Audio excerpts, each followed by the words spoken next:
4 ወርቅ 4 ብር 4 ነሐስ ከባድ ነው። በጣም ሁላችንም አሳዘነ። እኔም ትንሽ ብትሆን የአብሬ በኖሩ አትሊስት የራስን አስተዋጽኦ አድርጋለሁ። ፍጻሜ አግኝቷል። እኔ ውጤቱ እንደዚህ የሆነ የሚል ግምት አልነበረኝም። በኋላ ያልተጓዙበት የዓለም ሻምፒዮና ነበር። የራሴ ግምት ነበረኝና የሰለጠኑ አትሌቶች 3-2 ኦሎምፒክ አላየሁ። እንደሱ ጠቅለል አድርገው ማኔጀር ነው ማን ነው አትሌቲክስን እየመራ ያለው? አትሌቲክስን ማን ነው እየመራ ያለው? ምን አይነት ስሜት ፈጠረበት አለመገኘቱ? እነ ዮሚፍና ሰለሞንን የሚያስወጣ አትሌት እስካልተገኘ ድረስ ኋላ ማለት አይቶታል። እኔ አውቃለሁ ለአትሌቲክሳችን ድክመት እዚህ ጋር ተንተፉ ብለው ተበት ከኒሰናና ኃይሌ ጊዜ አትጠብቅ። ዝግጅቱ ትክክለኛ ነበር። ትልቁ የሀገራችን ብራንድ ነው። ያን ብሌናችን ልብ ትርታችን ነውና በቂ ነበር ፎክረ መለኮት አንጻር የአትሌቶች ባህል የምንላቸው ነገሮች በጣም በአሁኑ ሰዓት ነቀርሳ የሆኑ አንዱ እሱ ነው። ሀሳቧለት ማለት ቻለ 7 ነው ነውና አሁን የመጡ አዳዲስ ከ3 ጄኔሬሽን ጋር ሰርቻለሁ። በእርሶ ደረጃ ልምድ ያለው አሰልጣኞቻቸው ማምረጥ መቻል አለባቸው። ልክ ነገር ውድን ግን አይሆንም። ቀጥታ ደግሞ የሚገናኙት ሰው ከአሰልጣኞቹ ጋር የልምድ የእውቀት ጋር ከፍተኛ ደረጃ ነው። ሰላም ጤና ይስጥልኝ ተመልካቾቻችን፣ እንደምን ሰንብታችኋል? ሳምንታዊ የስፖርት እንግዳ ፕሮግራማችን ላይ እንገኛለን። እንደሚታወቀው ከሰሞኑ በጃፓን ቶኪዮ ዋና ከተማ የተደረገው 20ኛው የዓለም አትሌቲክስ ሻምፒዮና ለተከታታይ 9 ቀናት ተደርጎ ፍጻሜውን በዕለተ እሁድ አግኝቷል። የኢትዮጵያ ልዑክም ማክሰኞ ማለዳ ላይ ወደ ሀገሩ መመለሱ የሚታወስ ነው። በዚህኛው የዓለም ሻምፒዮና ላይ እንግዲህ ከ34 ዓመታት በኋላ አንድም ወርቅ ሳናስመዘግብ በ2 የብርና በ2 የናስ ሜዳሊያዎች ብቻ የብሔራዊ ቡድን ልዑካችን ወደ ሀገሩ ተመልሷል። ይህ ብዙዎችን ያሳመመ ብዙዎችን ያበሳጨ ውጤት እንደሆነ ይታወቃልና ከዚህ ጋር በተያያዘ በርካታ ጉዳዮች እየተነሱ ነው የሚገኙት። እኛም በዛሬው የስፖርት እንግዳ ፕሮግራማችን ላይ በኢትዮጵያ አትሌቲክስ ላይ ሰፊ የማሰልጠን ልምድ ያላቸውን ወደ 7 ኦሎምፒኮችን ወደ 12 የሚጠጉ የዓለም ሻምፒዮኖችን ብሔራዊ ቡድኑን እየመሩ የነበሩትና ባለፉት ዓመታት ላይ በነበረ የአትሌቲክስ ስኬት ላይ ስማቸው ጎልቶ ከሚነሱ መካከል አንዱ የሆኑትን አሰልጣኝ ረዳት ኮሚሽነር ሁሴን ሽሞን እዚህ ስቱዲዮ ጋብዘናቸው አጠቃላይ ስለ ኢትዮጵያ አትሌቲክስ ወቅታዊ ሁኔታ ለማውጋት ፕሮግራማችን ይዘናል ማለት ነው። እናንተም እስከ ቆይታችን ፍጻሜ ድረስ አብራችሁ እንድትቆዩ የአክብሮት ግብዣችንን የምናቀርብ ይሆናል ማለት ነው። ረዳት ኮሚሽነር ሁሴን ሽሞ እንኳን ደህና መጡ። እንኳን ደህና ቆየኝ። ጥሪያችንን አክብረው እዚህ ስቱዲዮአችን ስለተገኙ በእኔም ይሁን በተመልካቾች ስም እጅግ አድርጌ አመሰግናለሁ። እኔም አመሰግናለሁ ስለጋበዛችሁ። እንግዲህ 20ኛው የዓለም አትሌቲክስ ሻምፒዮና ባሳለፍነው እሁድ በጣም ሁላችንም ባሳዘነ መልኩ ፍጻሜውን አግኝቷል። እርስዎ እንግዲህ ከበርካታ የዓለም ሻምፒዮኖች በኋላ ያልተጓዙበት የዓለም ሻምፒዮና ነበር። እንደው እስኪ ጠቅለል አድርገው ምን ተሰማዎት በውጤቶቹ? አመሰግናለሁ። እንግዲህ ሀገራችን ኢትዮጵያ ከምትካፈላቸው ታላላቅ ውድድሮች መካከል ይሄ 20ኛው የዓለም አትሌቲክስ ሻምፒዮና ነው። ይሄ የዓለም ሻምፒዮና በ2 ዓመት አንድ ጊዜ የሚደረግ ትልቅ ውድድር ነው።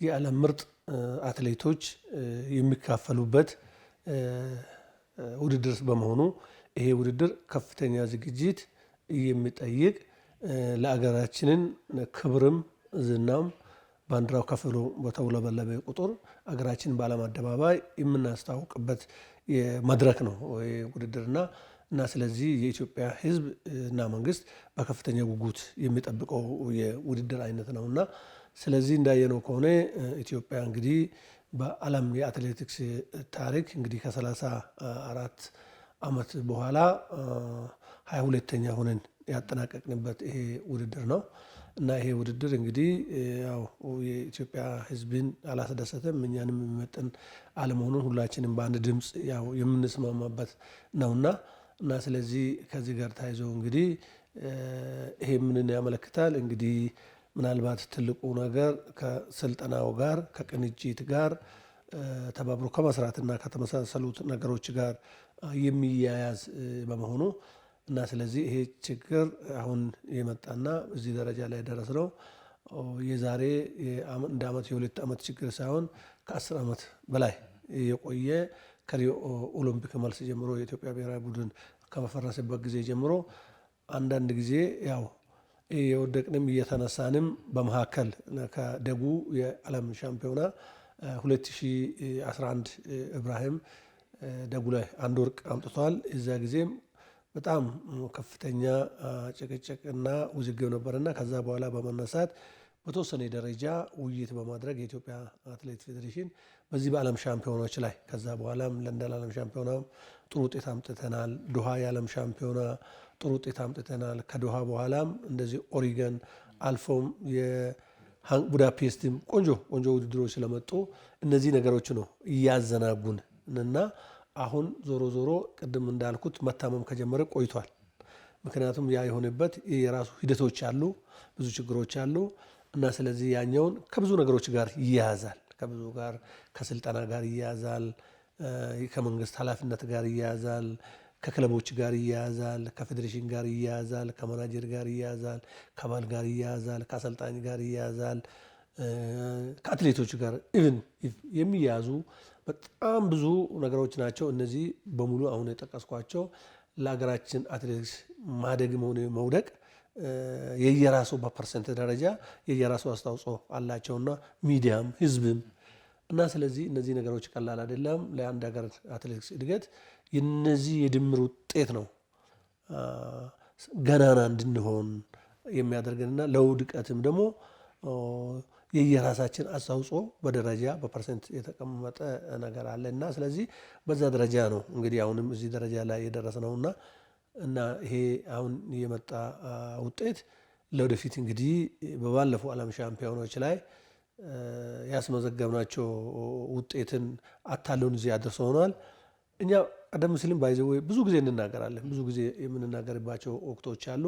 ግን እነዛ የምንናገራቸው ነገሮች አሁን ባለፈ ከፓሪስ ዓለም ኦሎምፒክ ስንመለስ ብዙ ውይይቶች ነበሩ። ከዛ ከውይይቶቹ ሚዲያ እነዛ የተነሱ ነገሮች ምን ውሳኔ ያገኙ ክትትል የለም። እንደገና ደግሞ እነዛም የተነሱ ችግሮችን የሚመለከታቸው ተቋማት በሙሉ ኢቭን እስከ ግለሰብ የሚመለከተው አካል እነዛን ነገሮችን ተግባራዊ ከማድረግ ከማረም እነዛን ስህተቶችና ክፍተቶችን ከማሙላት አኳያ ማን ምን ሰራ የሚል ቼክ እና ባላንስ የሚባል ነገር የለምና ዛሬ ለዛ ተዳርገናል። እንደውም በዓለም ሻምፒዮና እስከ ዛሬ ድረስ ከዓለም ሁለተኛ ሶስተኛ የምንወጣበት ነው። አሁን 22 በጣም ዝቅተኛ ውጤት ነው። ሌላ እንደውም ከዓለም ሻምፒዮና ይልቅ ኦሎምፒኮች ላይ ነው ብዙ ጊዜ ውጤታችን። ከሪዮም በአንድ ወርቅ ተመለስ፣ ከዛም ተመልሰን ቶኪዮም እንደገና ደግሞ አሁንም ፓሪስም እንደዛ ነው እና ስለዚህ 3-4 ኦሎምፒኮች በአንድ ወርቅ ነው የተመለስ ነው እና ከፍተኛ እንደውም ዝቅተኛ ውጤት የሚባለው በኦሎምፒክ ላይ የምናስመዘግበው ወርቅ ነው። በዓለም ሻምፒዮና 4-3-2 የምናስመዘግበዋልና በአሁኑ ሰዓት ግን ያንንም በማጣታችን አሁን የኢትዮጵያ አትሌቲክስ ፌዴሬሽን ያቀደው እቅድ 4 ወርቅ 4 ብር 4 ነሐስ ከባድ ነው። እቅድ ሲታቀድ አትሌቲክስ ግልጽ ነው። ማን ነው ከነስሙ ማን ነው ወርቅ ሊያመጣ የሚችል ስፔሲፊክ ተደርጎ ነው መታቀድ ያለበት።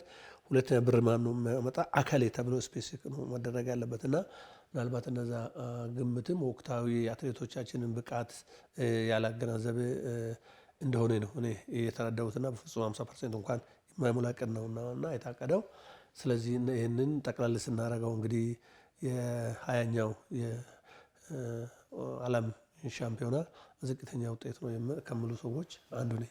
ቅድም መግቢያ ላይ ሳነሳው እሱም ሲነግሩኝ ነበር ቀደም ብሎም እና ከ1997ቱ የአቴንስ የዓለም ሻምፒዮና ጀምሮ በኢትዮጵያ ወርቃማ የአትሌቲክስ ዘመናት ላይ ነበሩ። የነ ጥሩዬ የነ መሰረት ለቀነኒሳ እና ያለ ጊዜ ሁሉ ነበሩና ዘንድሮ ለመጀመሪያ ጊዜ ነው ከዛ በኋላ እርሶ ሳይጓዙ የነበሩና እንደው በዚህ ሻምፒዮና ላይ አብሮ ማለመኖር ነው ምን አይነት እንደው በግል ምን አይነት ስሜት ፈጠረበት አለመገኘቱ? አዎ እኔ ምናልባት እኔ እንደ ነበር አሰልጣኝነቴ እንደ ብዙ ልምድና ካባተ ሰው በተቻለ መጠን እዛ ላይ ቢገኝ አትሊስት አንዳንድ ነገሮች የምናስተካክላቸው በጋራ ካሉት አሰልጣኞች ጋር አብረን የምናስተካክለው ነገሮች ሊኖሩ ይችላሉ። ቀላል ማሰልጠን ብቻ አይደለም።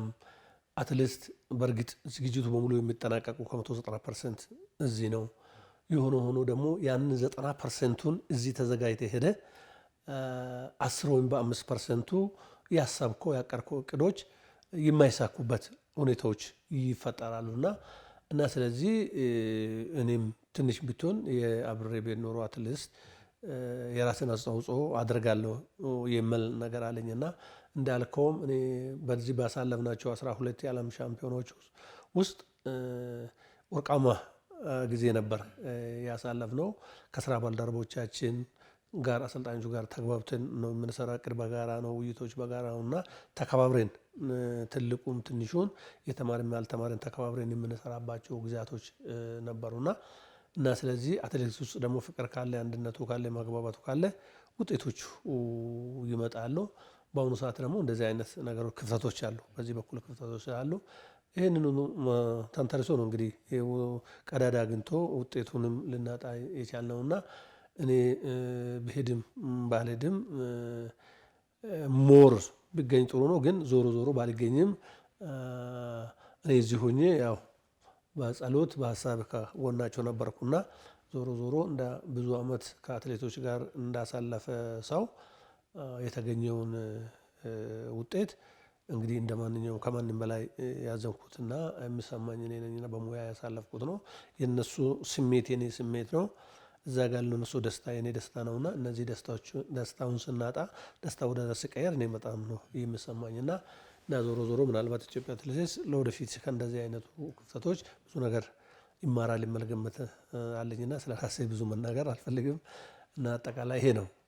እንደው በዝግጅቱ አካባቢ ነበሩ ምንም እንኳን የቡድኑ አባልም ባይሆኑና ዝግጅቱ ምን ይመስል የሚለውን ነገር ሀሳብ አለዎት አይተውታል ብዬ አስባለሁና እንደው ብዙዎች አሁን እርስዎ እንዳሉትም ረጅም ጊዜ ሲንከባለል የቆየ ነው የአትሌቲክሳችን ድክመት እዚህ ጋር ፍንትፉ ብሎ የወጣው ግን ለዚህኛው የዓለም ሻምፒዮና ብዙዎች ከሚያነሱ መካከል ዝግጅቱ ትክክለኛ አልነበረም፣ ብዙ የሚጎሉት ነገሮች ነበሩ የሚሉ ሀሳቦችን ሲሰጡ ነበርና እንደው ዝግጅቱ ምን ያህል በቂ ነበር ሰው ከተመለከቱት አንጻር እንደው ካዩ ዝግጅት አንጻርም ይህንን ውጤት እንዲህ የወረደ ውጤት ይመጣል ብለው ጠብቀው ነበር?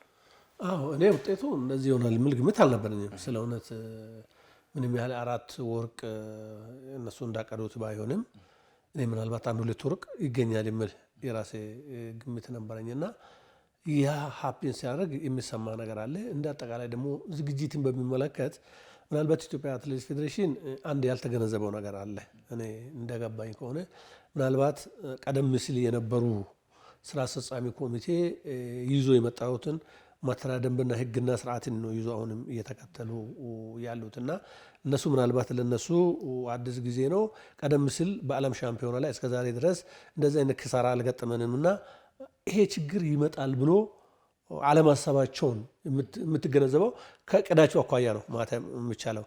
እኔ እንደ ባለሙያ ቀርቤ ለሚቀርቡኝ ሰዎች አንዳንድ ነገር ጠቆም አድርጌያቸዋለሁ እና ምንድነው አልኩት፣ አንደኛ በተለይ የማራቶን ቡድን ቀደም ብሎ ነው ምርጫቸው የተጠናቀቀ ውድድራቸው የቆመ እና የማራቶን ቲም ቀደም ብሎ አትሌቱም ሆነ አሰልጣኙ ተመርጦ ወደ ሆቴል ገብቶ 3-4 ወር ዝግጅት ቢያደርጉ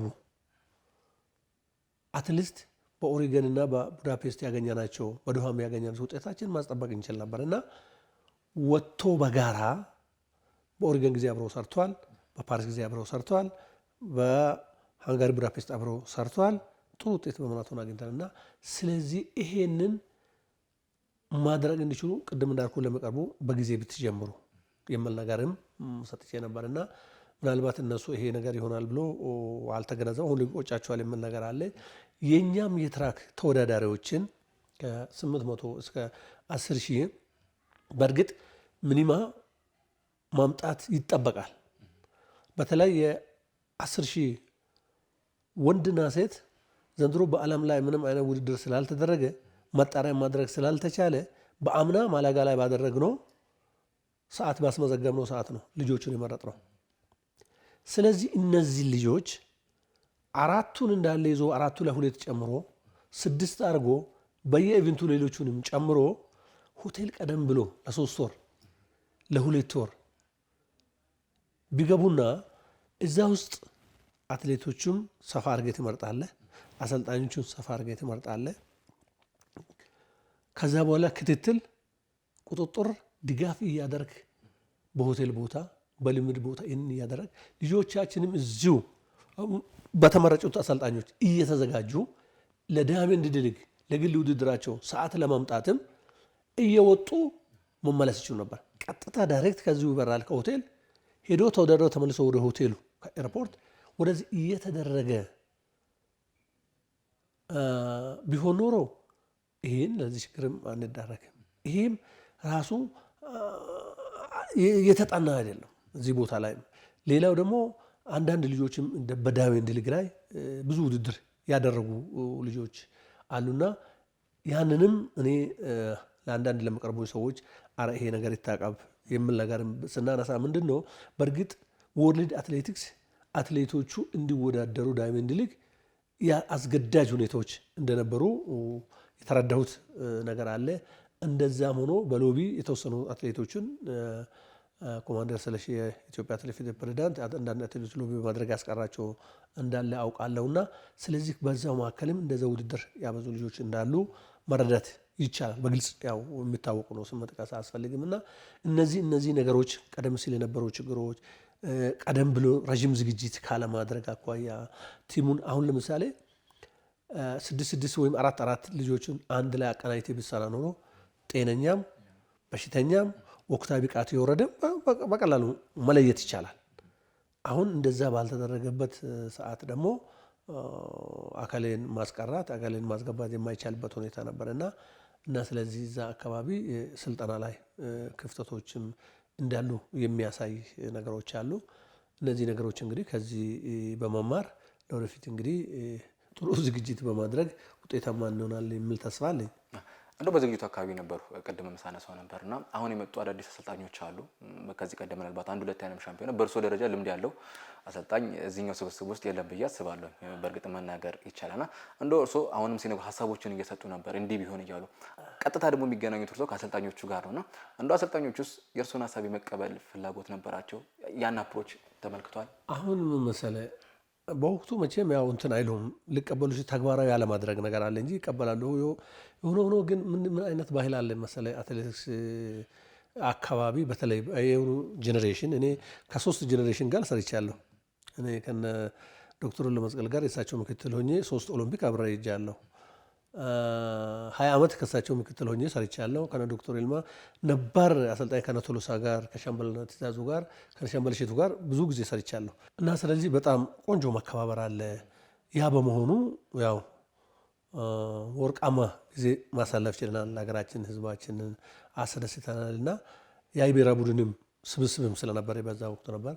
በኋላ ላይ ሁለተኛ ጄኔሬሽን ላይ አጋጣሚ ሆኖ በጣም እውቀት ካላቸው አሰልጣኞች የኔ ጁኒየሮች ከሆኑ ጋር የመስራት እድል ገጥሞኛል። በጣም ደስተኛ ነኝ እና ከነ አድማሱ ጋር ከነ ንጉስ ጌቻሞ ጋር ከነ መላኩ ጋር ከነ ንጋቱ ጋር እንደዚሁ ከነተሾመ ጋር የመስራት እድል ገጥሞኝ ነበርና ከነዚህ ጋርም በምንሰራበት ጊዜ አትሌቲክስ ኢን ፕሪንሲፕል ስለ ፕሪንሲፕል ነው የምታወራ፣ ስለ አትሌቲክስ ቋንቋ ነው የምታወራ፣ በቀላሉ ሆኖ የምትግባባ እና ስለዚህ 6-7 ብንኖር አንዱ ከተናገረ ቋንቋችን አንድ ነው። በጣም ተግባብተን ብዙ ጊዜ የሰራንባቸውና የአገራችንን ይነስም ይብዛ አገራችን እዚህ መማ ደረጃ ላይ እንዲደርስ የነዚህ ባለሙያዎች አስተዋጽኦ ቀላል ነገር አይደለም። ከነዛ ጋር ጥሩ ጊዜ ያሳልፈናል። አሁን ግን ምንድነው ያለው? አሁን እየመጣ ያለው ጄኔሬሽን እኔ አውቃለሁ ነው። እኔ አውቃለሁ ካለ አያውቅም ማለት ነው። ስለዚህ አሁን ያለው ጄኔሬሽን በቃ እኔ አውቃለሁ ሌቭል 1 የሚኖረው ሌቭል 2 የሚኖረው ሌቭል 3 አውቃለሁ ነው። ትላንት የመጣም የዛሬ 30 ዓመት ያለውም ፌዴሬሽን እውቅና ሁሉም እኩል ይሰጣል። መከባበርም የለም መደማመጥም የለም። አሁን እንደምታየው እንግዲህ የበቁ አሰልጣኞች አሉ፣ ልምድ ያላቸው እውቀት ያላቸው አሉ። ሌላ ምንም ነገር የሌለ እንግዲህ የዓለም ሻምፒዮናው ኦሎምፒክን መርቶ ሲሄዱ ታያለ። ስለዚህ ቀጥታ የልምድ የሆነ የእውቀት ጋፕ በከፍተኛ ደረጃ አለ። ስለዚህ በዚህ መካከል ሁሉም አውቃለሁ ካልክ በፍጹም አታውቅም ማለት ነው። ስለዚህ እኔም ልምድም ቢኖረኝ እውቀትም ቢኖረኝ ምንም ያህል ያለችኝን አካፍዬ ከሌላውም ወስጄ ከአትሌትም ኢቭን ከማንኛውም ሰው እኔ በግሌ ሁልጊዜ ተማሪ ነኝ። ሁልጊዜ መማር እፈልጋለሁ። ሁልጊዜ ማወቅ እፈልጋለሁ። ለእኔ ለስራዬ ጥንካሬ ማንኛውም ሰው የሚሰጠኝ አስተያየት ለእኔ ግብአት ነው። እዚህ ደረጃ የደረስነው 7 ኦሎምፒክ ቀላል ነገር አይደለም። በኢትዮጵያ ታሪክ የመጀመሪያ ምናልባት አሰልጣኝ እኔ ነኝ ማለት ይቻላል 7 ኦሎምፒክ ሄደውና ስለዚህ ይሄ ዝም ብሎ የመጣ ነገር አይደለም። በማስራት በስራ ላይ ሰርተን በተግባር አሳይተን ቆጥረን ወርቁን ብሩን ነሐሱን ቆጥረን ማስረዳት ማሳየት እንችላለን እና እኔ አሁን ሶስተኛ ጄኔሬሽን ላይ ከፍተኛ ጋፕ አለ። ያለ መግባባቶች፣ መናናቅ፣ አውቃለሁ በቃ እኔ በቃ ከኔ ውጭ የለም የሚሉ ነገሮች አሉ። ይሄ በተጨባጭ ያየነው ነው። በተለያዩ ግምገማ ላይ ያነሳናቸው ነገሮች አሉና ኦቪስ ይሄ ግልጽ ነው። እንደዚህ ከሆነ ለዚህ ነው የወደቅ ነው። ለወደፊትም ይሄ ነገር እስካልተስተካከለ ድረስ እኛ በቃ አካፋ ነው ካልተባለ በስተቀር ያንተ ሌቭልህ ደረጃ እዚህ ነው። አሁን ለምሳሌ ውጭ ሀገር የተማሩ ልጆች አሉ። አሁን እነሱን አሁን ወደፊት አምጥተህ በቃ አሁን ስፔሻላይዝድ ያደረጉ በማራቶን ላይ ስፔሻላይዝድ ያደረጉ በሚድል ዲስታንስ ላይ በሎንግ ዲስታንስ ላይ በስፕሪንት በመሰናክል ላይ እነዚያ ወደፊት አምጥተህ ከዛ በኋላ አትሌትን ቆጥረህ ሰጥተህ ከዛ በኋላ ውጤት ሰጥቶ ውጤትን አምጣ ማለት የሚቻለው በእንደዛ ነው። አሁን ማን ጠያቂና ተጠያቂ በሌለበት ሁኔታ ላይ ነው ያለንና እነዚህ ነገሮች ለወደፊት ምናልባት ኢትዮጵያ አትሌቲክስ ፌዴሬሽን ጥሩ አጋጣሚ ነው ለነሱ ማለት እችላለሁ። ይሄ አዲሱ ስራ አስፈጻሚ ኮሚቴ ከዚህ ክፍተት በመነሳት እኔ በአጭር ጊዜ ውስጥ ብዙ ነገሮች ያስተካክላል የሚል ግምት አለ። ምክንያቱም ቀጣዩ ዛሬ 2 ዓመት ነው የዓለም ሻምፒዮና፣ የዛሬ 3 ዓመት ኦሎምፒክ ነው። ስለዚህ እኔ አሁን ባለ ሁኔታ እንዲህ ሲያይ ተተኪዎች ራሱ የለንም የሚል እምነት አለኝ።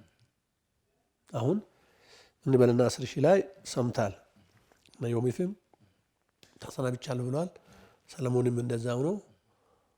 በሪሁን ነው ምናልባት 50-50 እዛ ቦታ ላይ አለን የሚሆነው አንድ ብንያም ነው። ቢያንስ በዚህን ሰዓት ተተኪ ቢኖር ኖሮ 6-7-8 አትሌቶች ከኋላ ሊኖሩ ይገባ ነበር። ወደ ኋላ አለመስራታችን የሚያሳየው አንዱ ይሄ ነው።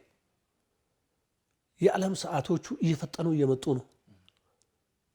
10 ሺህ ዛሬ ምንማ 27:00 ነው። 27:00 የሚገባልን ሰው እኮ ልናጣ ነው። 26 ቤት ማሮጥ ካልቻል ያለ መሳተፍም አለ። ይህም ትልቅ ስጋት ነው።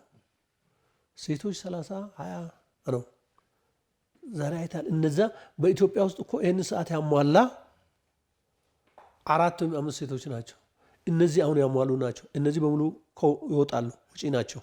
የዛሬ 2 ዓመት የዛሬ 4 ዓመት ማንን ነው ተተኪ ከኋላ የለም። አትሌት 30 ቤት የሮጠ አንድ ልጅ አለች፣ አንድ 30-28 እንደዚህ የሮጠችው ያ ካልሆነ በስተቀር እዛ ጋም ለወደፊት ምን ስጋት አለ። ዛሬ ብቻ አይደለም፣ በጣም በቁጭት መስራት አለብን። ወንዶች 5000 13:00 ነው። ድሮ 13:25 13:30 ነበር ምንማ። አሁን 12 ቤት ውስጥ የሚሮጥ አትሌት እስካላፈራን ድረስ እንኳን ወርቅ ብር ነሐስ አይደለም የመሳተፍ ጉዳይም ራሱ ጥያቄ ምልክት ነው። ኢፍ ሌላ አሁን አንዳንድ ጊዜ ምንድነው አንዳንድ አስተያየት ሰጪዎች ሁል ጊዜ አንድ ፊት ነው የምናየው፣ አንድ ፊት ነው የምናየው፣ ሰለሞንን ነው በሪሁን ነው ዮሚፍን ነው የሚሉት። እነ ዮሚፍና ሰለሞንን የሚያስወጣ አትሌት እስካልተገኘ ድረስ ይሄ ኮንትራት አይደለም፣ ይሄ ደግሞ ኮታ አይደለም። ይሄ ስለፈለግነው ስላልፈለግነው ይሄ የብቃት ጉዳይ ነው። አሁንም እኮ ዮሚፍን የሚያስወጣ ሰው አልተገኘም፣ ሰለሞንን የሚያስወጣ ሰው አልተገኘም። ሰለሞንን ወይም ዮሚፍን ሊያስወጣ የሚችል ሰው እነሱ 26:31 ሮጧል። 26:20 ቤት የሚሮጥ ሰው ነው እነሱ ማስወጣት የሚችለው። ቢያንስ እነሱ 3 ናቸው። 20 ውስጥ ሮጦ 3ቱ ሊያስወጣ የሚችል 3 ሰው ማዘጋጀት መቻል አለብን። የለንም። ወንድም 4 ሰው ነው ምን ማሟላ ዘንድሮ በቃ እዚህ ላይ ቆመ። ሪያሊቲው ይሄ ነው እና 5000 ወንዶችም አሁን እንግዲህ እዛ ጋር አለ ተተኪ የምንለው 1-2 ልጆች አሉ እነ ግርማ እና ስለዚህ እነዚህ ካልሆነ በስተቀር በጣም ወደ ሚኒማው ራሱ ስንሄድ ከፍታ ችግር አለ። ወንዶቹም 3 መሰናክል እኮ 4 ሰው ብቻ ነው ያለን። 4ቱ አሁን 3 የተሳተፉ አብርሃም ነው 4ኛ። እነዚህ ምናልባት ኢንኬዝ ቢወጡ ከዚህ ከኋላ የለም እስካልሰራን ድረስ። ይሄ አትሌቲክስ ቁጥር ነው፣ በቃ ሰዓት ነው፣ ሚኒማ ነው። 3 ሰው ነው ያለን። 3ቱ ምናልባት ወጣቶች ናቸው፣ ብዙ ዓመት ሊያገለግሉ ይችላሉ። ኢንኬዝ ኦፍ እነሱ ከዚህ ቢወጡ ከኋላ የምንተካ ተተኪ አትሌት የለንም። ስለዚህ 1500ም አይተሃል። ወንዶች እንግዲህ በእንትን ነው የገቡ፣ በኮታ ነው የገቡት እንጂ በምንም አይደለም። ስለዚህ ይህም እስከ መቼ ነው በኮታ? ስለዚህ በጣም ማስራት ይጠበቅብናል። 1500 ሴቶች አካባቢ ሁሉም ኢቨንት ላይ ከኋላ ባዶ ነው ጠንክሬ ካልሰራን። አትሌቲክስ ደግሞ በአንድ ጀንበር የሚደርስ አይደለም። የብዙ ጊዜ የ6-7 ዓመት የ10 ዓመት የ8 ዓመት እነዚህ ልጆች አሁን ዛሬ ያሉት የዛሬ 8 ተካሪዮ መልስ የተገኙ ልጆች ናቸው። እነዚህ ትናንሾች 2016 በኋላ የተገኙ ናቸው። እነዚህ ቢያንስ ዓለም ሻምፒዮንና ወይም ኦሎምፒክ ላይ ለማሸነፍ ቢያንስ ልምድም ሰዓትም ብዙ ነገር ይጠይቃል እና ለወደፊትም በጣም ጠንክረን ካልሰራን እኔ ስጋቱ አለኝ የሚል ነገር አለኝ በተጨባጭ የምናወራው ነገር እና ምናልባት አትሌቶቹም እንግዲህ ከዚህ ከትራክ ማጣት ጋርም ተያይዞ ምናልባት አሁን ጊዜ በእርግጥ ትራክ ተጀምሯል፣ ለወደፊት የምናየው ይሆናል። እስከ ዛሬ ድረስ ለአንዱ ለዚህ ውጤት ማጣትም አንዱ ማነሻ የሚሆነው የዚህ የትራክ ጉዳይም ነው። ብዙ ጊዜ ካልተሰራ ከዝግጅት ጀምሮ እስካልተሰራ ልዩ ዝግጅትንም እንደዚህ ውድድር ተኮር ላይ አንድ ወር ስቀር 40 ቀን ስቀር ነው የተጀመረውና ስለዚህ ቀደም ሲል በዝግጅት ወቅት ያልተሰራ ስራ በውድድር ወቅት የተሻለ ነገር ብታገኝ ለውጥ አታመጣም። ስለዚህ ያ ስለሆነ ምናልባት ለወደፊት የትራክ ጉዳይ መፍትሄ አግኝቷል የሚል ነገር አለኝ። በጊዜ ዝግጅታችን በጊዜ ከዝግጅት ጀምሮ ከሰራን የትራክ ጥያቄው ይቆማል ማለት ነው ከአሁን በኋላ። ከዛ በኋላ ሌላ የሞራል ጉዳዮችን ለአትሌቶች እውቅና የመስጠት ጉዳይ ላይ ለአሰልጣኞች በሰሩት ልክ እውቅና የመስጠት ጉዳይ ላይ መንግስትም ትኩረት ሊያደርግባቸው የሚገቡ ብዙ ነገሮች አሉ እና ስለዚህ እንዳጠቃላይ ለወደፊት ጠንክረን ማስራት እንዳለብን የቶኪዮ ዓለም ሻምፒዮና ጉልህ አጉልቶ አሳይቶናል የሚል ሀሳብ ነው ያለኝ። እርስዎ ካሉት አንጻር አሁን ውጤት ማጣታችን ብቻ ሳይሆን የተሳታፊ አትሌቶችን ማግኘት ነገራችን አደጋ ውስጥ ወይም ስጋት ውስጥ የገባበት ሁኔታ ነው ያለውና ታዳጊዎችን እያፈራን አይደለም። ቀደም ብሎ እንዳሉት እርስዎ ዮሚፍን እነ ሰለሞን ባረጋን በሪውል ደጋግመን የምናየው ታዳጊዎችን ስላላፈራ ነው። ታዳጊዎችን ማግኘት ያልቻል ነው። ታዳጊዎች ስለሌሉ ነው? የስልጠና መንገዳችን ነው? የፌዴሬሽኑ ድክመት ነው? የቱ ጋር ነው ችግሩ? ኮች አዎ ይሄም አንደኛ ነገር አትሌቲክስን ማን ነው እየመራ ያለው? ለኔ ጥያቄ ነው። ክለብ ነው? ፌዴሬሽን ነው? ማናጀር ነው? ባል ነው? ማን ነው አትሌቲክስን እየመራ ያለው? የተደበላለቀ ነገር እኮ አለ። ይሄ ጥያቄ መመለስ አለበት። ይሄ ጥያቄ ከባድ ጥያቄ ነው። በውይይት የሚመለስ መንግስት ጣልቃ ገብቶ አትሌቶች የማን ናቸው ሪስፖንሲቢሊቲ? ክለቦች ይቀጥራሉ፣ ደሞዝ ይከፍላሉ፣ አስፈላጊውን ድጋፍ ሁሉ ያሟላል፣ ይሾማል፣ ይሸልማል። ነገር ግን እነዚህን የሚሸልመውን የቀጠራቸውን ልጆች እውነት ክለቦች ልጆቻቸውን እያዘዙ ነው ወይ? እነዚህ ልጆች እውነት በክለብ አሰልጣኞቻቸው እየሰለጠኑ ነው ወይ? እድሜያቸውን ተከትሎ እየሰለጠኑ ነው ወይ? ሚድል ዲስታንስ በሚድል ዲስታንስ በታሌንቱ እየሰራ ነው ወይ? ሎንግ ዲስታንሱ በታሌንቱ ነው በእድሜ እየሰራ በካቴጎሪ እየሰራ ነው ወይ? በጣም እዛ ጋ በጣም መፈተሽ ያለባቸው ነገሮች አሉ። አትሌቲክስ ባለቤት ይፈልጋል በደንብ በአሁኑ ሰዓት። እውነት ልጆች ክለቦች ልጆቻችን የእኛ ናቸው፣ እየመራሁ ነው፣ እያስተዳደርኩ ነው ወይ? የክለብ አመራር የክለብ አሰልጣኝ ቁጭ ብሎ ከኢትዮጵያ አትሌቲክስ ፌዴሬሽን ጋር ከመንግስት ጋር ከሚመለከተው አካል ጋር እነዛ ሰባቱን ቅድም ያልኩት አካላት ቁጭ ብሎ መነጋገር ያስፈልጋል። ብላክ እንደ ዋይት ግልጽ ባለም እዚህ ተቀምጦ ማናጀርም ቁጭ ብሎ የክለብ አሰልጣኝ፣ የክለብ አመራር፣ ማናጀር፣ ጋዜጠኛ፣ ፌዴሬሽን፣ ኦሎምፒክ፣ መንግስት ቁጭ ብለን ሰፊ ጊዜ ተወስዶ 1 2 3 ቀን ብቻ ሳይሆን እያንዳንዱ ገዢ ሀሳቦች ጎልቶ የመጡ ሀሳቦች ሁሉ የሚስማማበት አሸናፊ ሀሳብ ከዛ ከማል ነው እንጂ የተወሰነን ግሩፕ ብቻ ጋር አዋይቶ ሆይ ሆይ ብሎ ልክ እንደባለፈ ማሄድ የለብንም። ይሄ ስር ነቀል ውይይት ያስፈልጋል። እያንዳንዱ ባለቤት ማግኘት አለበት። ሁሉም ነገር በህግና በስርዓት መመራት አለበት። አስተዳደራዊ ስርዓቶች፣ የስልጠና ስርዓቶች፣ ሁሉም ነገር በስርዓትና በደንብ ያልተደበላለቀ ከሆነ አትሌትም የራሱን መብትና ግዴታ መቀመጥ አለበት። በዛ ካቴጎሪ ውስጥ መንቀሳቀስ የሚችለው የአሰልጣኙ፣ የማናጀርም፣ የክለብም፣ የፌዴሬሽንም፣ የኦሎምፒክ የመንግስት ሚና እያንዳንዳቸው አሁን ሚና ሁሉ በተደበላለቀበት ሰዓት ትኩረት አሁን ፕሮጀክት ላይ ትኩረት ማድረግ ያስፈልጋል። ማዕከላት ላይ ትኩረት ማድረግ ያስፈልጋል። ክለቦች ላይ ትኩረት ያስፈልጋል። ምንጭ ታች ነው ያለው። እዛ ምንጩ ላይ የትምህርት ቤቶች ውድድር በየዓመቱ መደረግ አለበት።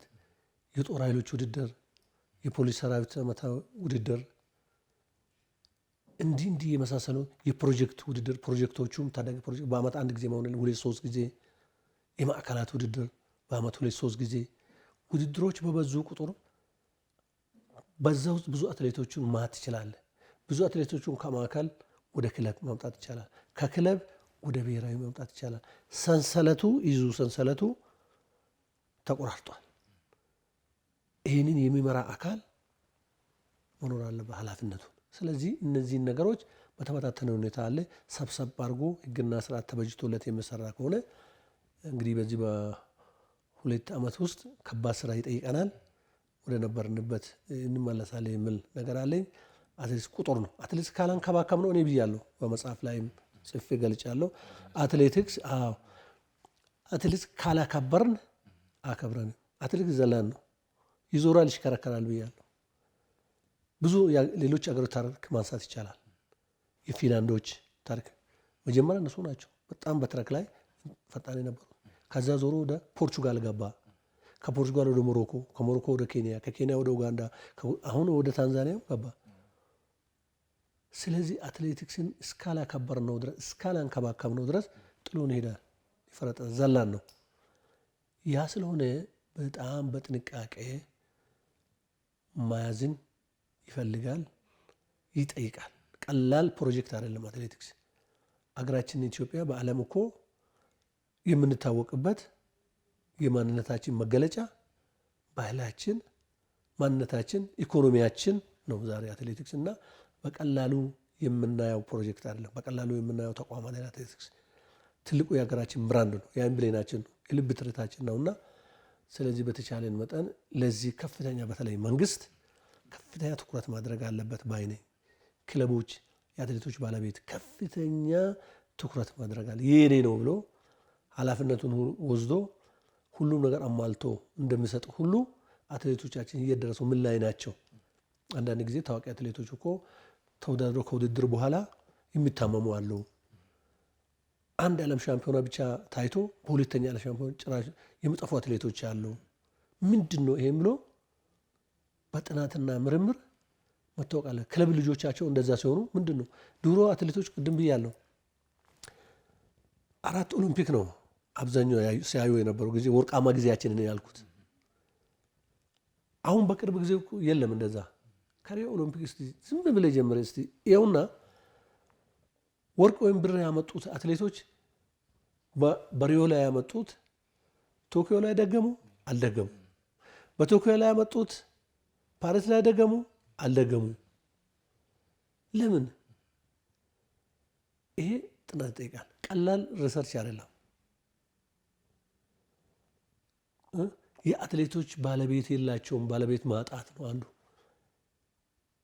ሁለተኛ አትሌቶቹም አሰልጣኞቻቸውን ማምረጥ መቻል አለባቸው። በአመት 2-3 ጊዜ አሰልጣኝ የሚቀያየሩ አትሌቶች አሉ። የአንዱ አሰልጣኝ የስልጠና ሲስቴም ፊሎሶፊው የተለየ ነው፣ የሌላም ሌላ ነው።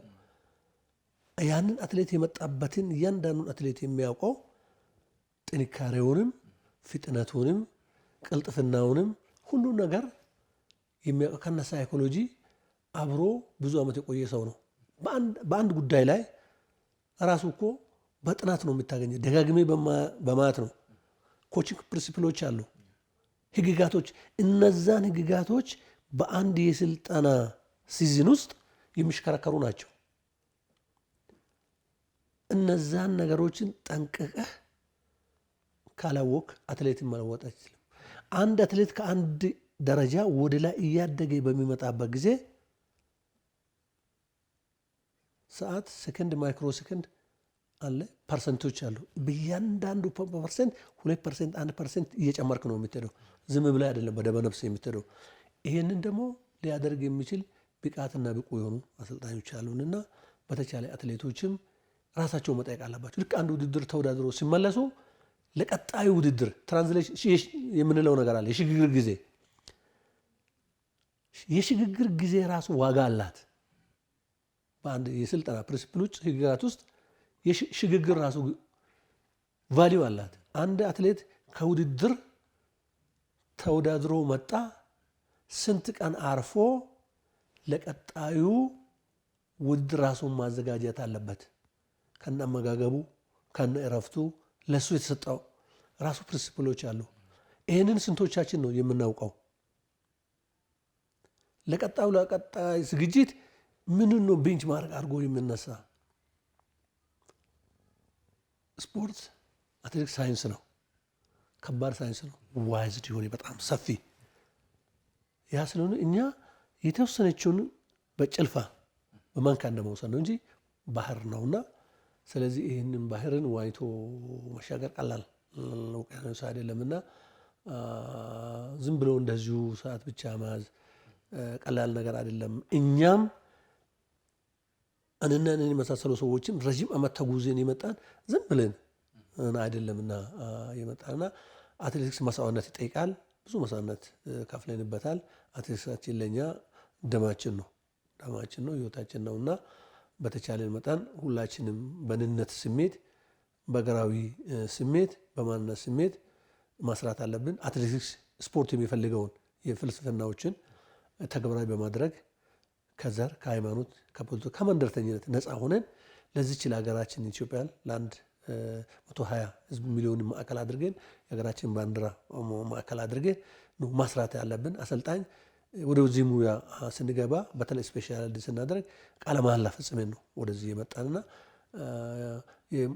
የሙያም ቃለ መሐላ አለብን፣ እንደገና የሀገርም አደራ አለብንና በተቻለ መጠን ወደዚህ ወደ አትሌቲክስ የሚመጣ ባለሙያ ቀላል ኃላፊነት ይዞ አይደለም የሚመጣ። በቀላል ባናየው የሚል ነገር አለን።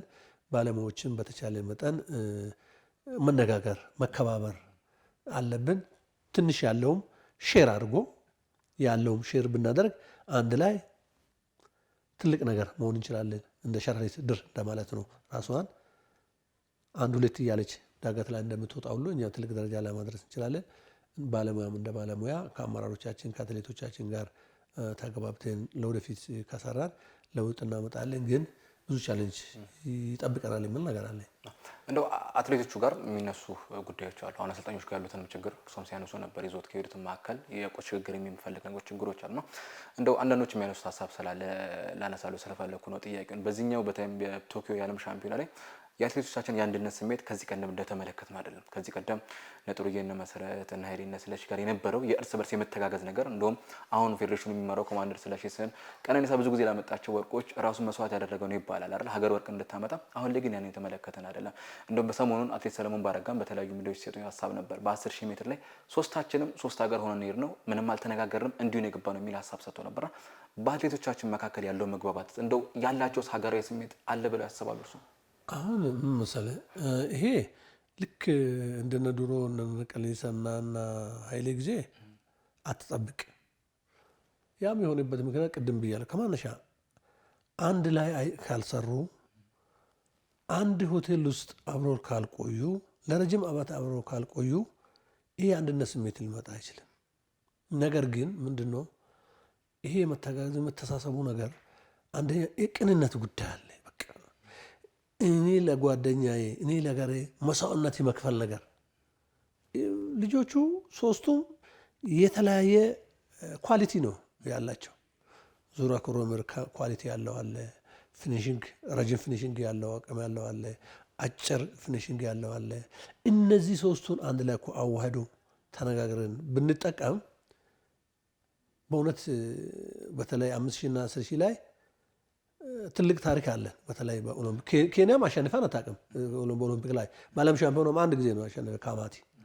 ሴቶች ላይ ነው አሁን ተራ በተራ እየተቃየን እየመጣን ያለው። አሁን የፈረንጆች ማምጣት በጣም አደገኛ ነው፣ ግን ይዘልቃሉ የሚል ነገር የለኝም። እኔም በተቻለን ከሰራን ብዙ ዓመት የመቆየት ብቃት ያለው ኢትዮጵያዊ ብቻ ነው። በተለይ ሎንግ ዲስታንስ ሞፋራም ስንት ዓመት ሮጠ አቆመ። ጆሹዋ ስንት ዓመት ሮጠ ቆመ።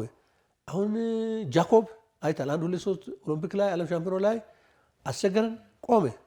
ይህኞቹ ግን ውጤታችን ዝቅ እያለ የሚምጣ እንጂ ብዙ ዓመት የመቆየት እንትን አለን እና በደንብ እኛ ከሰራን አትሌቶቻችን በስነ ስርዓቱ ከያዝን የባለፈው አትሌቶቹን እነ ደራርቱ ስንት ኦሎምፒክ ነው በወጥነት እነ ብርሃን እነ ጌጤ መሰረት እነዚህን እስቲ ሎንግ ተርም ነው የሮጡት። የአሁኖቹ ቅድም ብያለሁ በግልጽ እኮ ራሱ መረጃው ያሳያል። ከሪዮ ወዲህ ብቅ ጥልቅ ብቻ ነው ብቅ ጥልቅ። ምናልባት እንደው አሁን ትንሽ ወጥ አለው የሚለው ታምራትን ነው። ምናልባት አሁን እንግዲህ ኦሎምፒክም ሆነ የዓለም ሻምፒዮና ላይ ሪዮ ኦሎምፒክ ላይ 10,000 ናሳ መጣ። ከዛ እንዲህ ለንደን ዓለም ሻምፒዮና ብር መጣ። እንዲህ እያለ እየመጣ በቃ ረዥም ጊዜ በውጤት የቆየ ሰው ቢኖር በአሁኑ ሰዓት አለን ምን አንድ እሱን ነው ያየሁትና እድሜ መቁጠር አይደለም መሳተፍ አይደለም ወርቅ ብርናት ሜዳሊያ በማምጣት አሁን እንግዲህ እሱ ነው በአሁኑ ሰዓት ወጥነት ያለው አቋም አለው ደፍሬ መናገር የሚችለውና ስለዚህ እነዚህ ነገሮችም ራሱ ስልጠና የሚያመጣቸው ችግሮች ናቸው። አትሌቶቹም ራሳቸውን ያለመዳመጥ ልክ በአንዱ ላይ ሲወርቁ ለምን የሚለውን ቁጭ ብሎ እነሱም ራሳቸው ማት አለባቸው። እያንዳንዳቸውን በጣም የድሮ አትሌቶች ብልጥ ናቸው። ምንድን ነው የሚያደርገው? እያንዳንዱን በየቀኑ እኛ የምናሰራቸውን ትሬኒንግ ይጽፋሉ፣ ይቀበላሉ። ለዚህ በጣም ብልጧ መሰረት ደፋ ነው። መሰረት ከጀመረችበት ጊዜ ጀምሮ እስከምታቆምበት ትሬኒንግ ነኝ ያሰለጠንኳት በብሔራዊ ቡድን። መሰረት ስማርት ናት። ኮች ትለኛለች። በቃ ዛሬ የሰራነው ፕሮግራም ጽፌ ስጠኝ ትላለች። ጽፌ እሰጣታለሁ።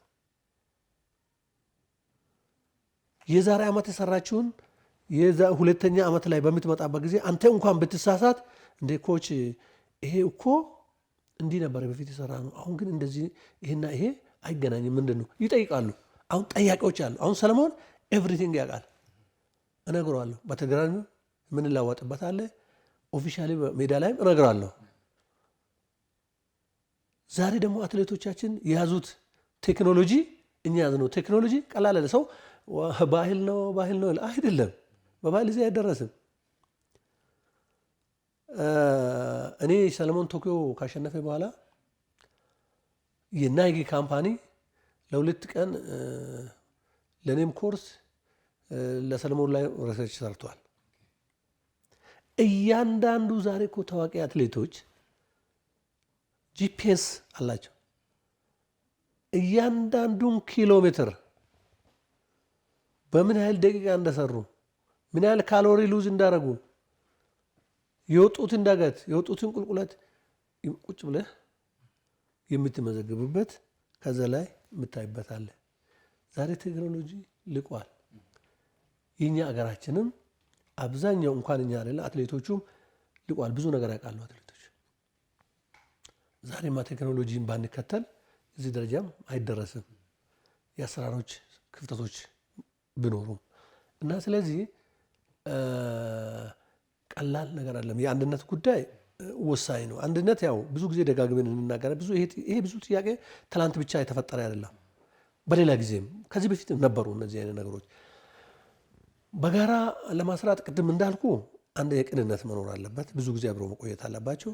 ሁለተኛ ተመጣጣኝ አትሌቶች መሆን አለባቸው እና ስለዚህ እነዚህ ነገሮች ከተሟሉ አሁን እኛ የመመጣጠኑ ችግር የለባቸው። እኩል ሰዓት ነው ያላቸው፣ ተቀራራቢ ሰዓት ነው ያላቸው፣ የመተጋገዝ አቅምም ችሎታ አላቸው።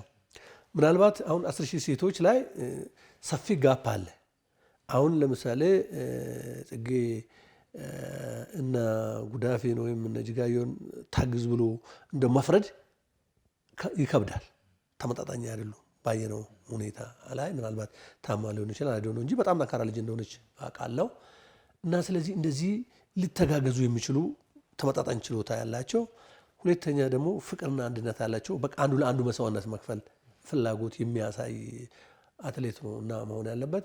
ስለዚህ ይሄም በአሁኑ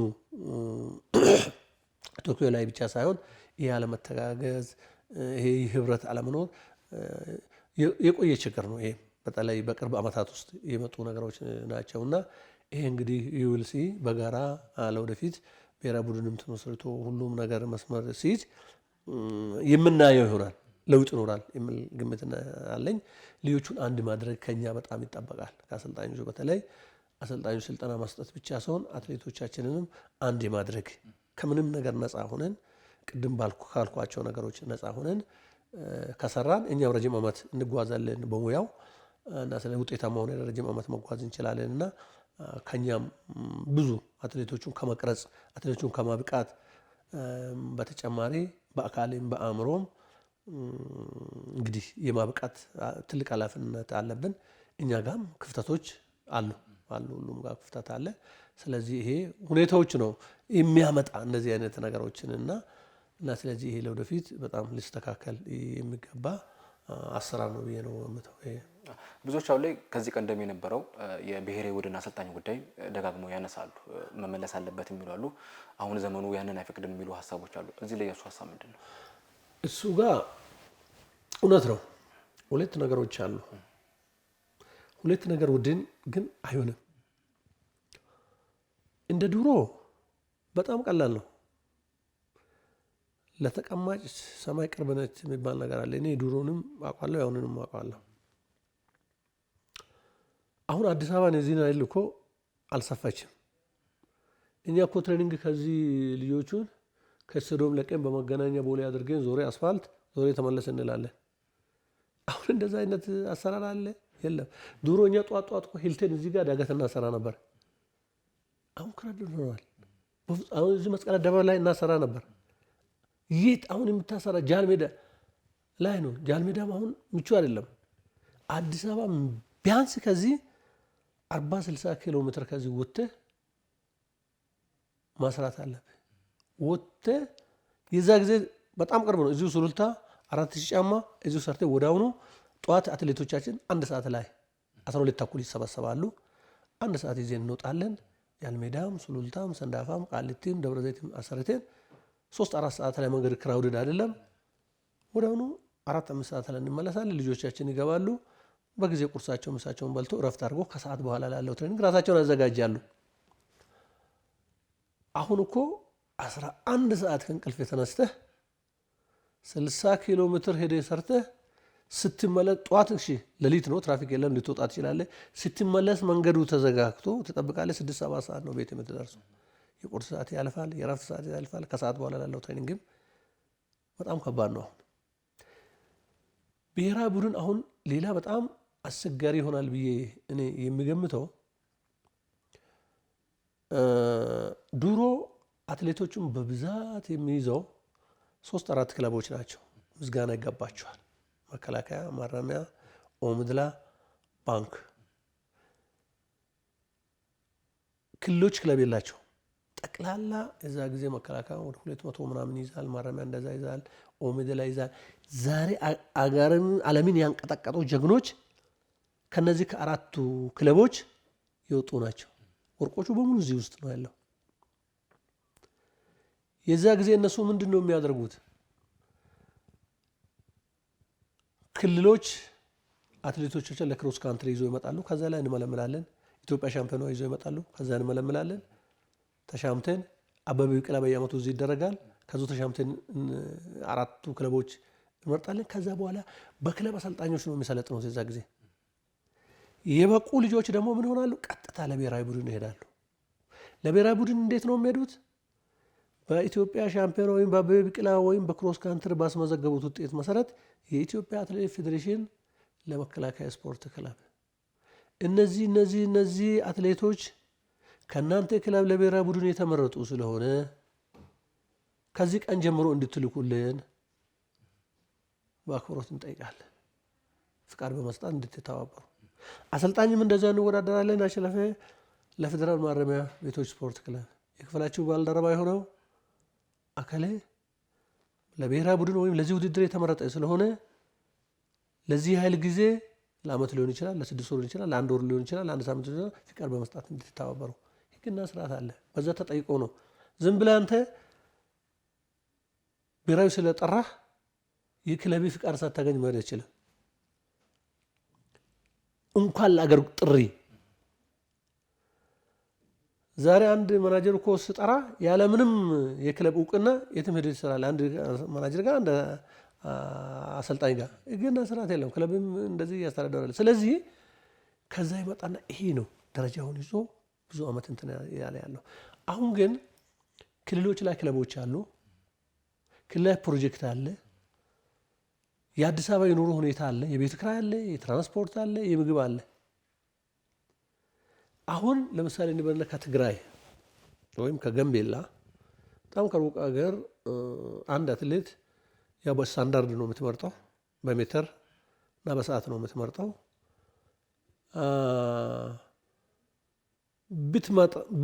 ለብሔራዊ ቡድን ብትመርጥ ምንድን ነው የምታደርገው? ካምፕ ነው የምታስገባ። እዚህ ኢትዮጵያ አትሌቲክስ ፌዴሬሽን ካምፕ የለውም፣ ሆቴል ነው የምታስቀምጠው። ምንድን ነው ወይም አትሌቱን ናና እዚህ ተከራይ ቤት ነው የምትለው። በምን ይከራያል? ኢትዮጵያ አትሌቲክስ ፌዴሬሽን የሚሰጠው ድጎማ ምን ያህል ነው? ለቤት ኪራይ ይሆናል? ለትራንስፖርት ይሆናል? በጣም ከባድ ነው።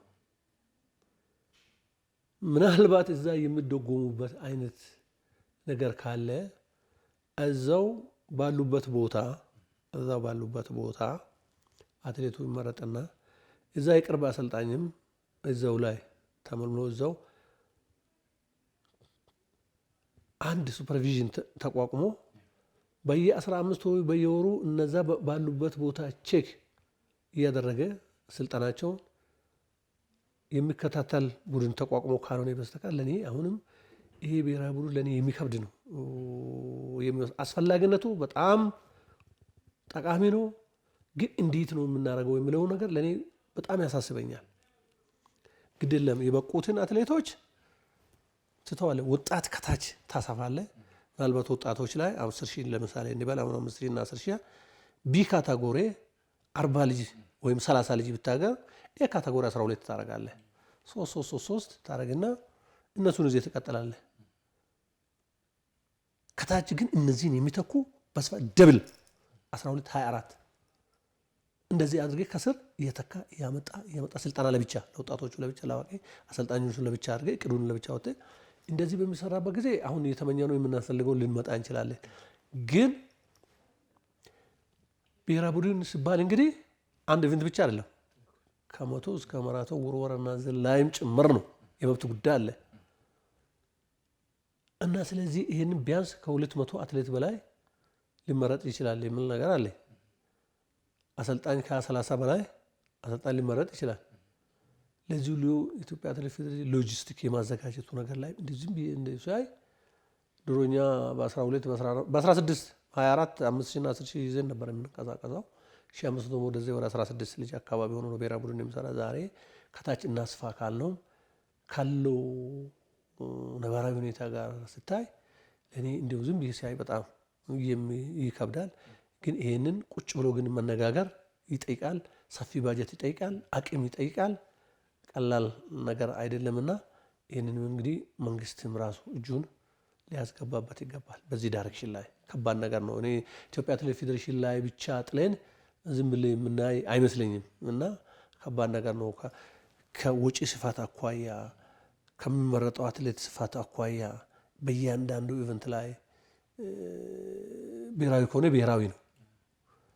የሀገር ጉዳይ ሀገርን የሚወክለው አንድ አካል ብቻ አይደለም ወይ አንድ ኢቨንት ብቻ አይደለም፣ ሩዝ ነው፣ ሩጫ፣ ውርወራ፣ ዝላይ እና ስለዚህ እነዚህ አይነት ነገሮች አሉ።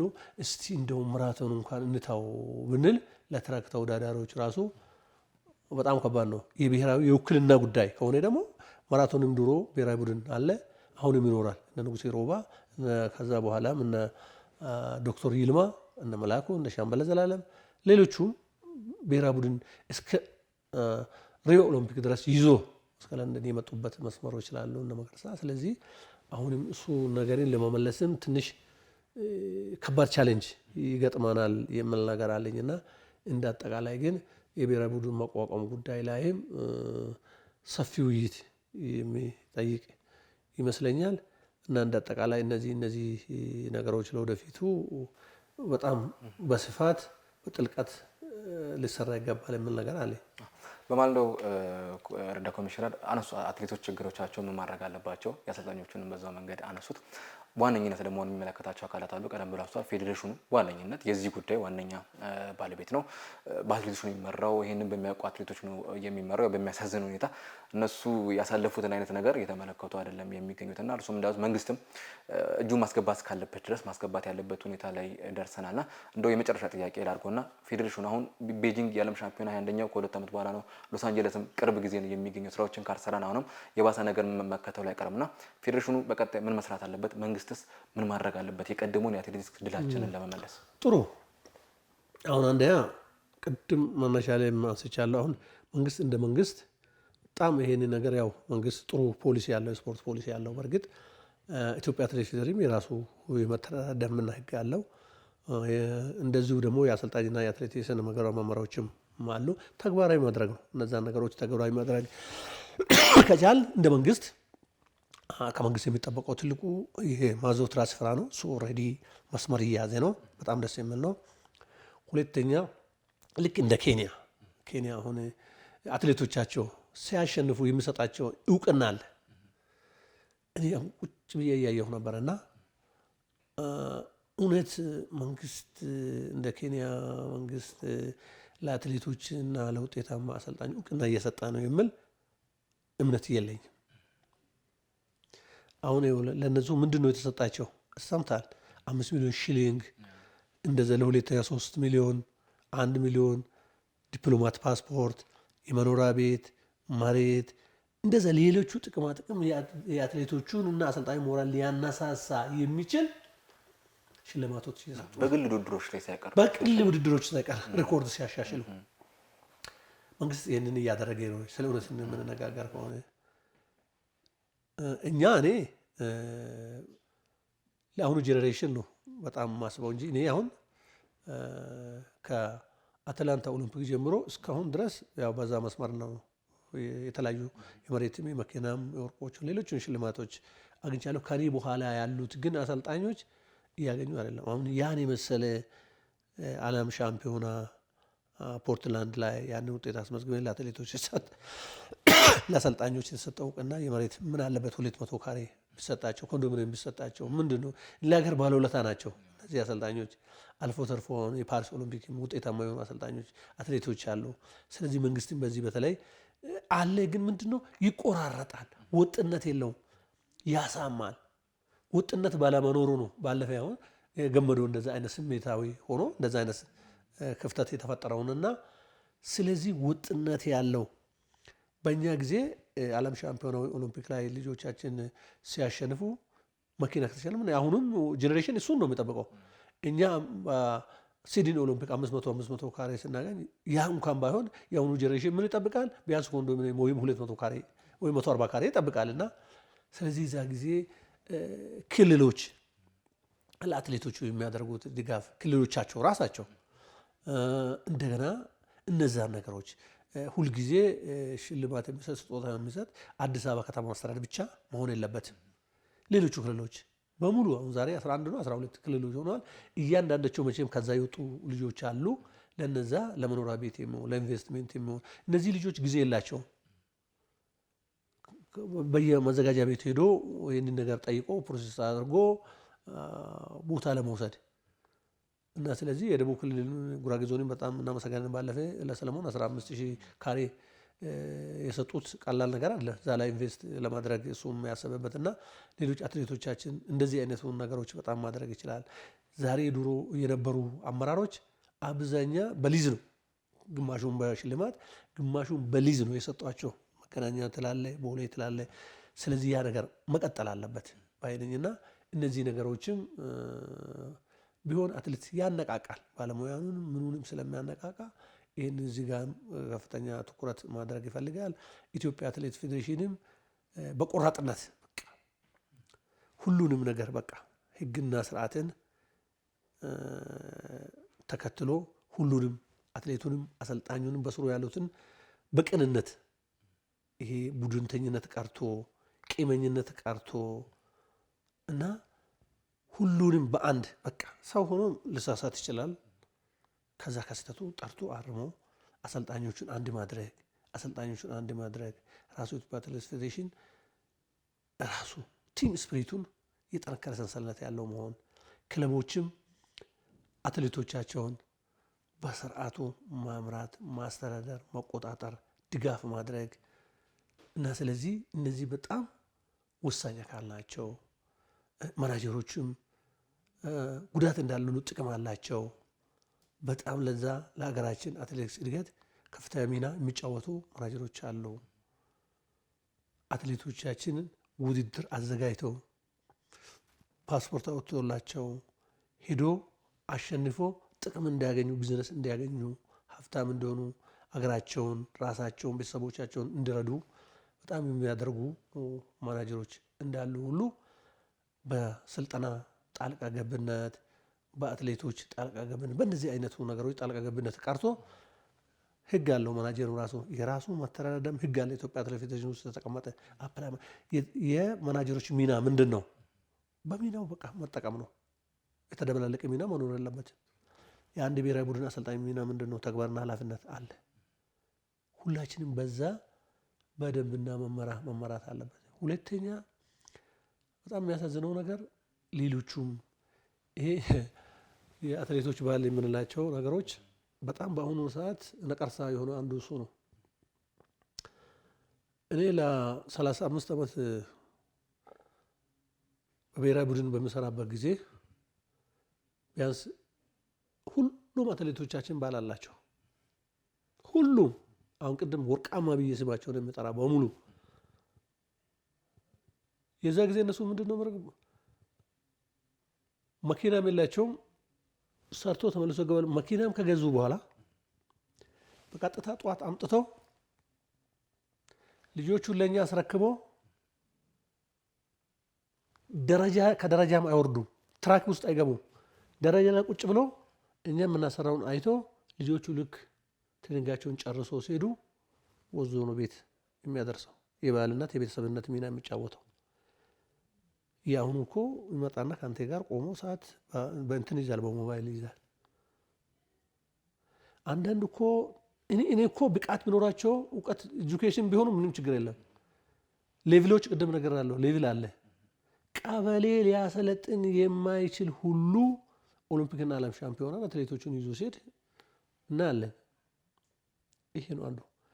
ብዙዎቹ እኮ ብዙ ማለት ይቻላል አሁን እዚህ ሚዲያ ላይ ስለሆነ ነው እንጂ እያንዳንዱ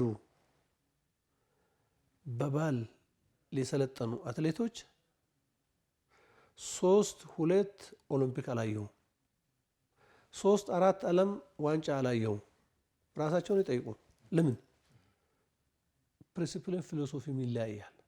በምንም አይነት ሁሉም ባልም የራሱ ሚና አለው፣ አሰልጣኝም የራሱ ሚና አለው። የሚና መደበላለቅ። ስለዚህ ጥቅሙ እኮ እነሱ ነው። እኔ አሁን እድሜ ልክ ጥሩሽን አሰልጠኛታለሁ። ከ16 ዓመት ጀምሮ ቀጥሬ በፌዴራል ማረሚያ አሁን ኮማንደር እስክትሆንበት ድረስ ሩጫ ወደ ማራቶን ሙከራ እስከምታደርግበት ጊዜ ድረስ ከኔ አልተለየችም። ባሏ የኢትዮጵያ አትሌቲክስ ፌዴሬሽን ዛሬ ፕሬዝዳንት ነው። አንድ ቀን ስለ ጥሩነሽ አስተያየት ሰጥቶ አያውቅም። እዚህ ትውጣ እዚህ ትግባ። ገብረ እግዚአብሔር ገብረ ማርያም ወርቅነሽ ኪዳኔ እኮ ባሏ ነው አይደለም እንዴ? በጣም እውቀት ያላቸው ልጆች ናቸው እነዚህ ባሎቻቸው። አንዲት ቀን ትራክ ውስጥ ገብቶ ወርቄ እንዴት የስራ ኮች ወርቄ እንዲህ ነው አስተያየት ሰጥቶ አያውቅም። የመሰረት ደፋር ባል ቴዲ አንድ ቀን ሽቁጥቁጥ ነው። አንድ ቀን መሲ እንዲህ ነች ብሎ አስተያየት ሰጥቶ አያውቅም። እኛ ጋር ደርሶ አያውቅም። አሁን አሰልጣኝ እስከሆነበት ጊዜ ድረስ ከነዚህ እኮ መማር ይቻላል። ሌላ ሪሰርች አያስፈልግም። ምን አለበት የአሁኖቹ ትቶ ለኛ ውጤታቸውን ቢጠብቁ፣ የራሳቸውን ኃላፊነት ቤት ውስጥ ቢወጡ፣ ገንዘቦቻቸውን ማናጅ ቢያደርጉ። ብዙ የሚሰሩ ስራዎች ራሱ አላቸው እኮ። አሁን እነሱ ልክ እንደ አትሌት ጠዋት ከዛ አብሮ ይመጣል፣ ቤት ይመለሳል፣ አብሮ ስተኛ ይውላል፣ ማታም እንደዛ ነገ። ስለዚህ ከፍተኛ ችግር አለ እዚህ ጋር። ለራሳቸውም እየተጎዱ ነው። ሪሊ በቃ ሌሎቹም ስም ማንሳት ይቻላል። እንደነ ሰንበሬ አሁን ሰንበሬ ባል ከፍቶ ዩኒቨርሲቲ በስፖርት ሳይንስ የተመረቀ ምሩቅ ነው።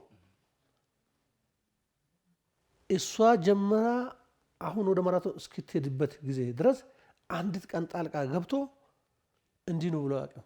እኔ ነኝ ማሰራ። እንደዚህ የተማሩ እንኳን ለሙያ ክብር ይሰጣሉ። ለሙያ ክብር እስካልሰጠ ድረስ ውጤታማ ልትሆን አትችልም።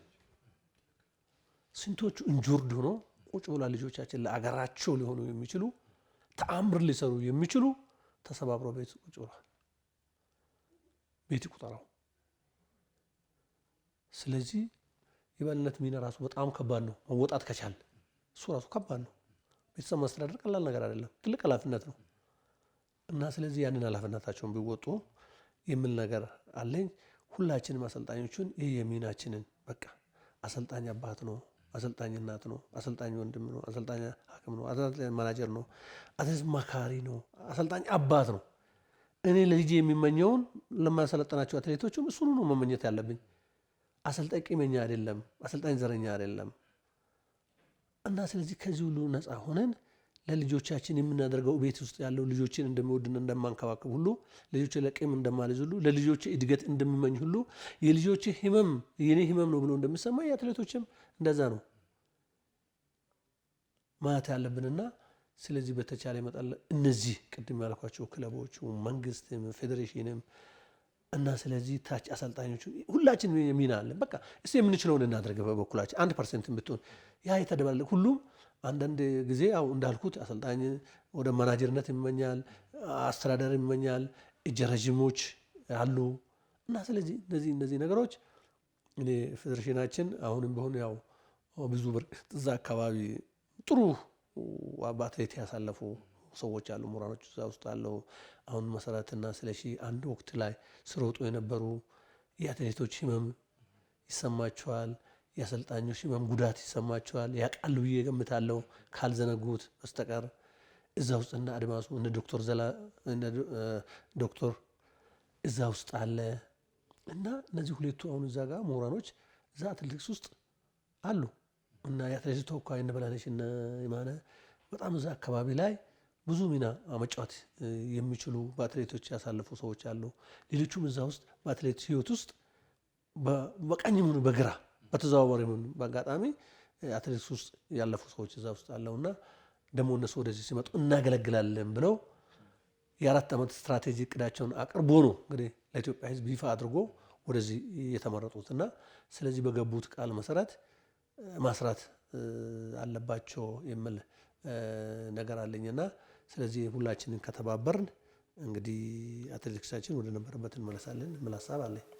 ረዳት ኮሚሽነር ሁሴን ሽቦ ላለፉት 37-35 ዓመታት ያህል ኢትዮጵያን የአትሌቲክስ ብሔራዊ ቡድን እየመሩ ከውጤቶቹ ከስኬታማ ጊዜዎች ጀርባ የነበሩ ትልቅ ሰው ነው። ጥሶ መቶ በዓለም ሻምፒዮና በነበረው ውጤት አጠቃላይ ምን ነበር ችግሮቻችን፣ ምን ነበር መፍትሄዎቻችን በሚለው ሀሳቡን አጋርተውናል። እዚህ ስቱዲያችን ድረስ መጥተው ይህን መሰል ቆይታ ስላደረግን እጅግ ከልብ አድርጌ አመሰግናለሁ። ተመልካቾቻችን የነበረን ቆይታ ይህን ይመስል ነበር። የኢትዮጵያ አትሌቲክስ ችግሮች እኚህ ብቻ አይደሉም፣ ሰፊ ችግሮች አሉ። እንግዲህ ችግሮቹ ሲቀረፉ ድረስ እኛም የተለያዩ ባለሙያዎችን ወደ ስቱዲዮችን እያቀረብን የችግሮቹን ማንሳት ብቻ ሳይሆን መፍትሄዎችን እየጠቆመን የምንቀጥል ነው የሚሆነው። ለዛሬ የነበረን ቆይታ ግን ይህን ይመስል ነበር። አብራችሁ ስለቆያችሁ እጅግ ከልብ አድርገን እናመሰግናለን። የፕራይም ሚዲያ ቆይቶች ፕሮግራሞች አሁንም የሚቀጥሉ ነው የሚሆኑ። ቆይታችሁ ከፕራይም ሚዲያ ጋር ይቀጥል። ስለተከታተላችሁን ከልብ እናመሰግናለን። መልካም ምሽት።